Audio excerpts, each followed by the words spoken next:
Hudson's Bay.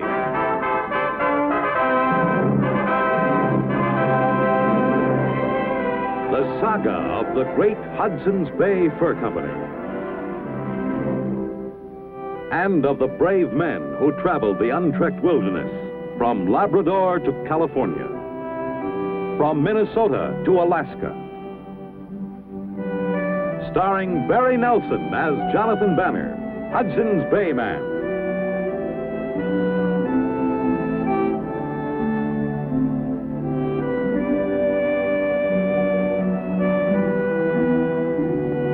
With George Tobias as Pierre Falcone.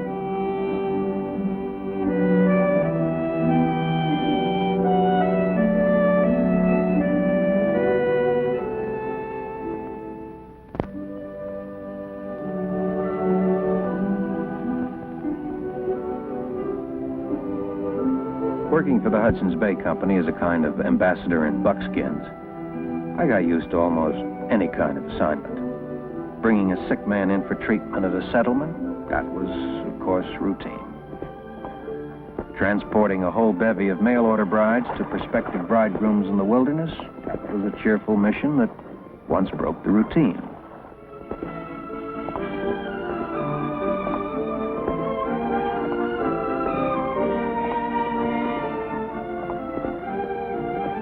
But during the early days of my service with the Hudson's Bay Company, a most peculiar, and I will say, a not very pleasant duty fell to my lot. Pierre Falcone and I were to be accompanied on our return from a long overland trip by a corpse.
First, we had to dig up our silent passenger and secure him in the box we had brought for that purpose.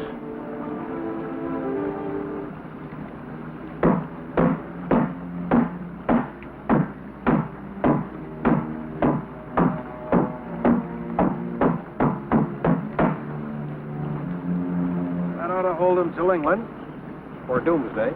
Banner, I bet you my life this is crazy. The craziest thing we ever do. The worst is over. Let's get him on the wagon and be on our way. The worst is over. It is not begin. Oh, you think we are rid of him? Oh, no. We have to spend 5 days and 5 nights before we get him on the boat and get rid of him. Goodbye. Oh, well, this is a surprise. Pierre Falcone the Fearless, afraid of no living man. Oh, afraid of no woman. Now, it seems, is afraid of a corpse. A rather long dead corpse at that. Me afraid of this? Why? Up! There was a tree. With a bee on it, maybe. Afraid of this? Me? I just don't like it, that's all. A man lie here 2-3 years, absolutely dead, and we dig him up. How I explain this to my old mother? I only know what I told you. A man named Moore, accused of 3 murders in England, escaped to Canada, killed 2 more men, and somehow he wound up way out here. Kendricks befriended him and almost lost his life by way of thanks. He's such a good man, Kendricks. I bet you my life he didn't want to shoot him. He didn't want to shoot this fellow. Oh, excuse me. Even if this fellow tried to kill him. Well, he had no choice. But what I don't understand is, why was Moore buried with a dog? Or vice versa? ask Kendricks. What I don't understand is why we dig up this wicked fellow and ship him back to England. Well, it's one of those strange things, Pierre. Wicked he may have been, but when the family heard what happened, why, they wanted him shipped back so he could be buried where he was born. No good. Very bad. Good or bad, we got to be on our way. You get that gear loaded, will you? And I'll tell Kendricks we're ready.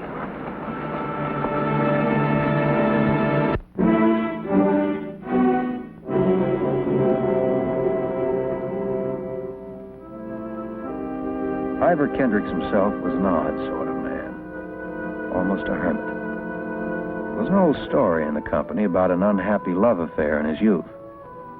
At any rate, he seemed content to live out his life in this spot. Sometimes a year or even two would go by without his seeing another trader. He'd married recently. His wife was a girl of the shoe-swap tribes. Like him, she didn't talk much. We're ready to leave, Mr. Kendricks.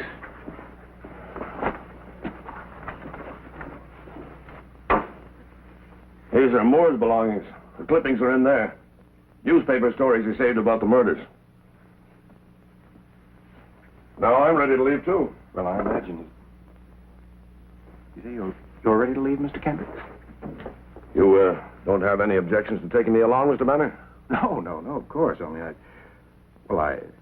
didn't realize you ever left this place. You have quite a reputation for being a hermit. Yes, I suppose I do. But, good reason to take the opportunity to travel in good company. Well, Pierre and I'll be glad to have your company, too. I have a little business in Fort Cale, and I'd like to get a little present for my wife for the first time. Pierre.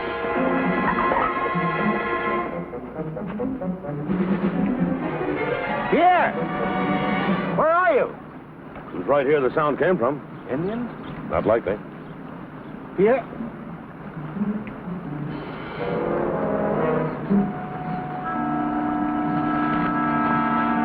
What happened? It spoke to me. I swear to you, it spoke to me. Who? That there. What did it say? Good morning?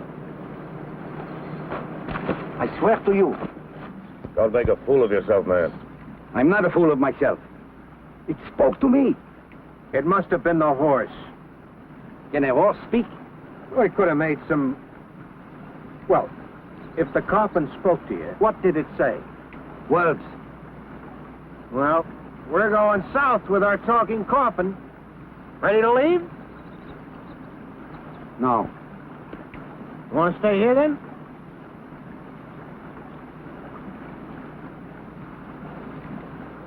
Well, goodbye, girl. I'll be back in about a week.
We made good time that first day.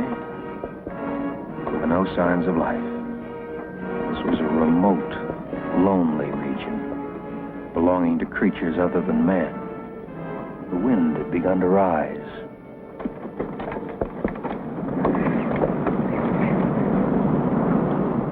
I think we better stop here, eh? I think we better stop here and shelter over there. Right. This wind gets any worse, we may be in for it. Storms get very bad in this country. Over there near the trees, Pierre. Unless you want to stay with our unseen friend here. What? I said, unless you want to stay with... Hello! doing? I heard someone coming. Hello! I didn't hear anything. Who else would be around here? No one, I hope. Could only be Indians if it is anyone at all. Hello!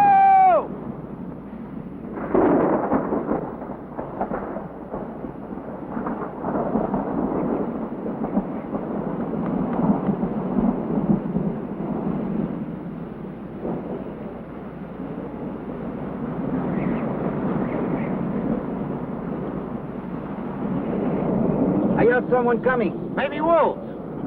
But I heard someone call. Oh, only the wind, the tree branches scraping against each other. Banner, I heard. Mr. Kendrick, didn't you hear it? I think you look worried. Worried? Not me, my friend. Just hungry. I think we should see to our supper. Yes, before one of Pierre's unseen friends gets to it first. And why the wolves are following us? And why on a nice day do the wind she blow? I tell you, this Johnny is under a curse. It's under a curse. Pity to see what hunger can do to a man. I think we better eat right away. This thing may be catching. Something has come here to join us. Something right now is traveling with us. Mr. Falcon, would you be so kind as to stop indulging your ridiculous imagination? I'm not accustomed to spending my days listening to gibberish. I don't want to hear any more on the subject.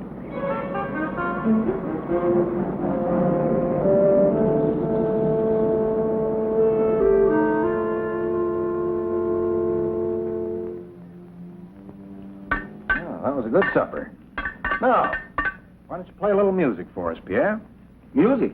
Put us in the mood for sleep. You think I can play the harmonica with him lying out there? It won't disturb him. But it disturbed me. I wish it was morning. I wish it was 5 mornings from tomorrow. And we are back in Fort Cale and goodbye to him. Poor fellow, he's as harmless now as the box he's in. Poor fellow. He murdered how many people? And you say poor fellow? Well, Pierre, it's a wonderful world to be alive in. If you live like a free man, nothing to hide, nothing to run away from. Moore must have had a miserable time of it, take it all in all. I guess I could spare him a little pity. He got what he had coming to him. If you never suspected anything until the time he turned on you, there must have been many times he could have killed you easily. Mr. Kendricks, you're a very fortunate man to have escaped with your life. Well, he seemed like a good sort. I had no reason to suspect him at all. Until that day, I turned just in time to see him raise his gun. Luckily, I drew first. Good. You've got to learn to think quickly when you live alone out here. The dog wasn't as lucky. Dog? The one that was buried with Moore. We found the skeleton and part of the hide. Must have been a powerful animal. Oh, he was that all right. How his dog come to die? Same time as this fellow Moore. It wasn't Moore's dog. It was my dog. Your dog, Mr. Kendricks? Yes. Moore shot the dog before he tried to kill me. Man tried to kill my dog, he don't have to try to kill me. I kill him first. Well, any man who would kill a harmless animal for no reason must be sick in the head, Pierre. Sick? This man is more than sick. He is dead. And I'm glad. Excuse me.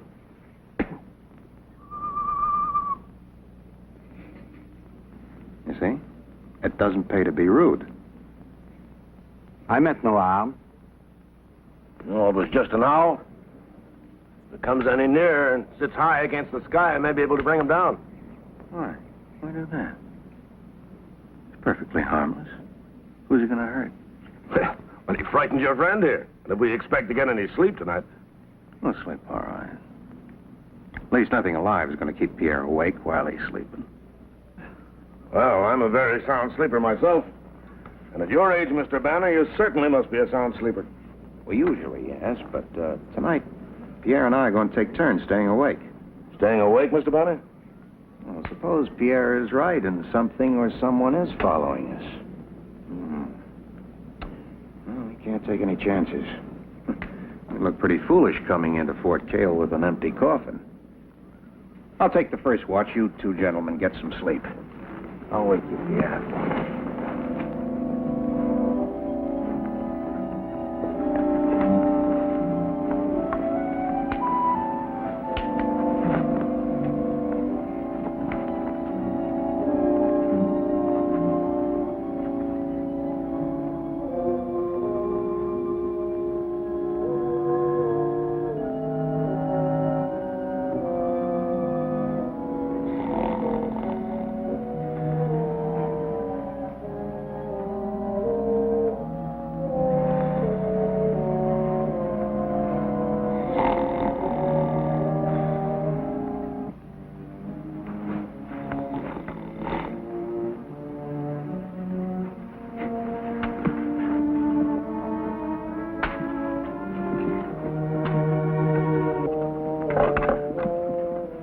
What is it? What happened?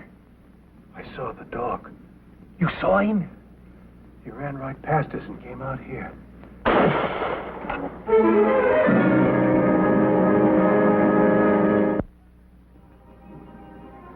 Kendricks, it's us!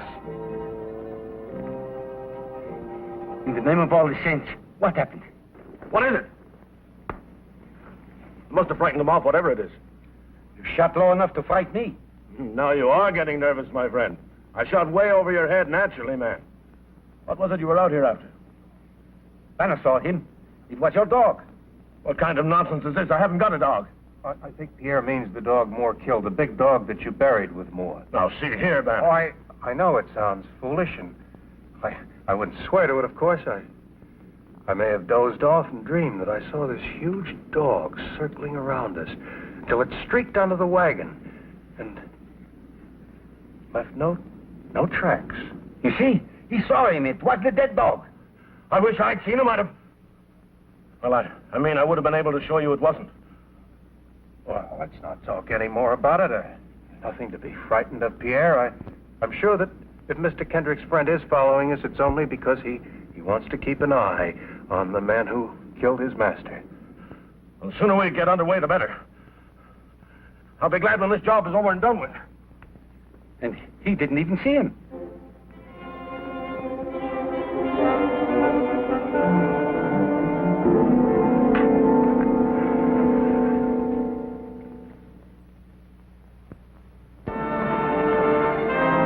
By sunrise, we'd eaten, packed, and moved out of our camping place. I was growing suspicious of Kendricks.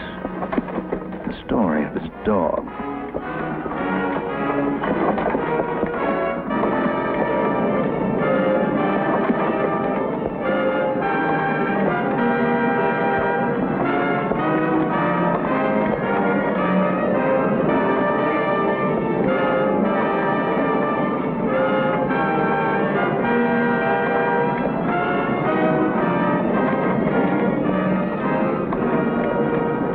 By noon, we were 12 miles further south. But then the wind grew intolerable, blowing against us this time. What do you make of this, Mr. Kendricks? I'd say it may be a very bad storm. We'd be better off under shelter. Where we find this? Well, there's an old cabin on the river. Can't be far west. Saw it on the way up. I know the place. On a point of land, wild water on both sides. No, it's a terrible place. It's fairly close. Half a day's travel. With any luck. What's it, Pierre? It is no matter where we go. Bad luck travels with us. I agree that this package doesn't help us very much. Starting to believe in ghosts, Mr. Kendricks? I believe in a swift journey and a warm fire and less prattle from strangers. This isn't my errand, you know. We'll head upriver.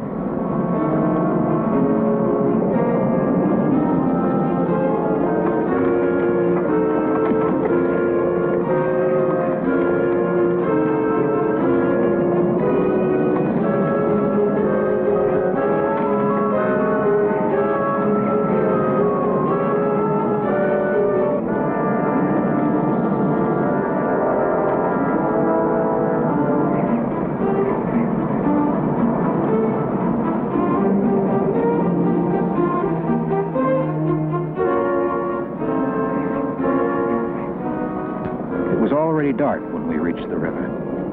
We had difficulty finding the cabin, a grim, ruined place on a point of land surrounded by the noise of the water. The wind had increased against us. I'd never known such a wind that brought not a drop of rain. A dry, howling torrent of wind. Not the most cheerful place in the world, but it's a place to stay until the weather settles. Oh, Pierre, play something for us. Huh? Who knows a story? Trouble is, you know, people tell me stories and they just drift right out of my... Mr. Kendricks, there must be a story connected with that ring you're wearing around your throat.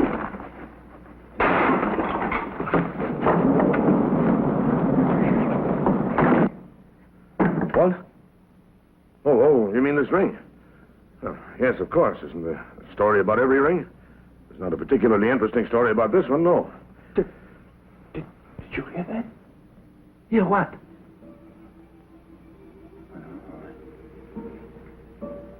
Sounded like the dog. You know, when I saw your dog last, Mr. Now, Kendrick... look, I have no objection to stories, but if you think...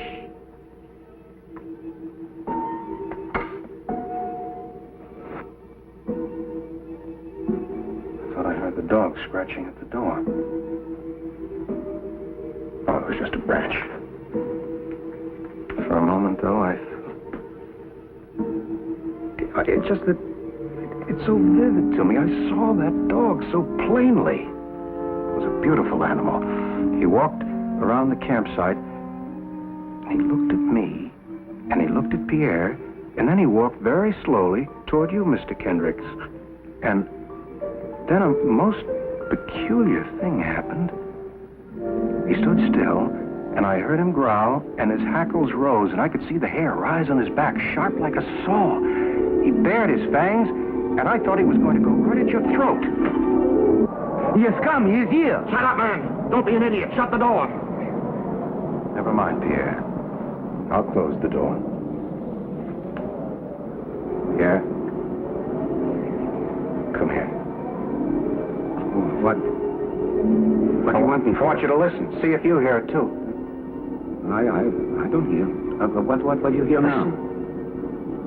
The dog over there by the coffin. Here? No, I don't hear. Yes, you do. You hear it. Oh, yes, I do. Yes. You didn't miss that. No, I didn't miss that. Look. You can see the dog there now, lying by the coffin. Yes, I see him. I see. Let's close the door, Pierre, and leave him in peace. Unless Mr. Kendricks wants to come and see his dog. Yes, I'll take a look at that blasted dog, and I'll show you your dog was nothing but a wolf, at the most. Just a moment, Mr. Kendricks. I think you'd better be warned. This is no ordinary dog you're going to see. Of course it isn't. It's probably a coyote, not even a wolf. It's Trader Kendrick's dog. Bullet wound shows as clear as day. Doesn't it, Pierre? Yeah, clear as day. The bullet hole. Right between the eyes. Right between the eyes. Where you shot him when he tried to defend his master. Yes, I shot him. At last I shot him. The sneaking beast, watching me day and night, never letting me out of his sight. It's enough to drive any man crazy. But I've got my gun, and nobody can best me now. Where is he? Where's that devil beast? Where is that dog, that hound of the devil? Throw your dog back! Throw your dog back, Hendricks! Want you to the heart this time! Throw him back, you hear? He is mad. He called Kendricks, and he is Kendricks. No, he isn't Kendricks. He's more. He killed Kendricks. Well, Blue, he is the murderer. Sure he is. We're going to have to get him under control. Listen, Kendricks. I took your place, and I'm going to keep it. I'll give you one more chance, Kendricks. Just one more.